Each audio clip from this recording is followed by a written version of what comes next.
Assalamualaikum warahmatullahi wabarakatuh. Perkenalkan, nama aku Nafila Kansa Salsabila dari FKAR.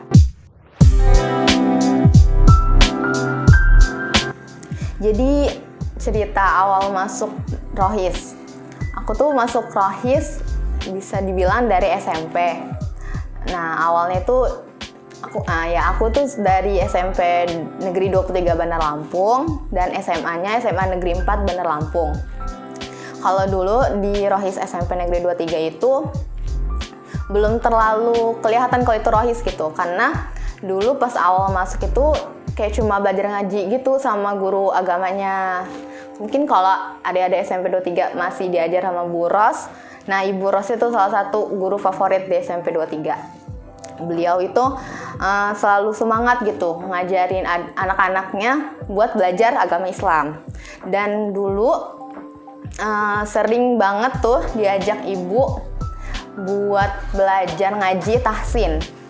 Jadi belajar ngaji tahsin tuh bahkan setiap anaknya itu dikasih Al-Quran gitu lah, Al-Quran kecil. Dan sampai sekarang masih disimpan dan itu punya kenangan tersendiri ya pakai Al-Quran itu. Dan dulu mungkin awal-awal pertama belajar tahsin sama Ibu Ros itu. Nah, sama ada kenangan tersendiri sih di SMP 23. Jadi kalau dulu BBQ-nya mungkin masih belum terlalu paham ya kalau itu dulu termasuk BBQ gitu. Cuma taunya kalau itu kumpulan belajar aja gitu, belajar sama mbak-mbaknya cuma satu, dan tiap minggu itu belajar kayak dikasih materi singkat gitu yang berhubungan dengan kehidupan sehari-hari. Terus di situ nah dulu itu kan aku tuh masih suka namanya K-pop ya, K-pop kayak misalnya boy band Korea, terus girl band Korea, drakor dan segala macam lah, opa-opa Korea. Terus ketika ikutan Rohis itu pernah dapat materi yang bikin jelek gitu sampai sekarang. Lupa kalimat dari mbaknya. Pokoknya intinya kita itu nanti bakal disatukan gitu dengan orang-orang yang kita cintai di akhirat kelak. Nah, itu suatu kalimat yang jelek banget, kayak berarti kalau misalkan dulu aku misalnya cinta gitu, kayak cinta sama opa Korea dan ataupun yang berbau-bau Korea, berarti nanti gue bakalan bareng gitu sama mereka. Dan kita tahu mereka itu kan bukan orang Islam ya, kayak ya otomatis kalau emang mereka sampai akhir hayatnya dalam keadaan tidak beriman bakalan ke neraka kan. Emang kita mau gitu ikutan bareng mereka ke neraka gitu, nggak mungkin kan. Jadi semenjak dapat materi itu kayak udah mulai belajar ngurangin apa-apa yang berhubungan dengan Korea, K-pop gitu. Dulu sukanya Super Junior sama SNSD kalau kalian tahu. Dan setelah itu dari Rohis di SMP itu ya alhamdulillah masih berlanjut gitu sampai SMA. Di SMA juga kenapa milih Rohis ya karena memang udah jatuh cintanya dari SMP. Jadi otomatis ya udah gue nggak mau milih yang lain gitu, karena alhamdulillahnya di SMA ada Rohis lagi, ya udah masuk aja gitu. Terus juga di SMA lebih berkembang lagi sih, maksudnya lebih bermanfaat banget gitu buat pribadian sendiri gitu. Aku tuh orangnya kayak mana ya, malu gitu, takut ketemu orang banyak gitu kan, kayak lebih ke introvert. Terus ketika di SMA itu di Rohisnya ada kayak rutinitas setiap Sabtu pagi itu setiap anak Rohis, setiap anggota Rohis itu harus baca tausiah gitu di depan kelas tiap hari Sabtu.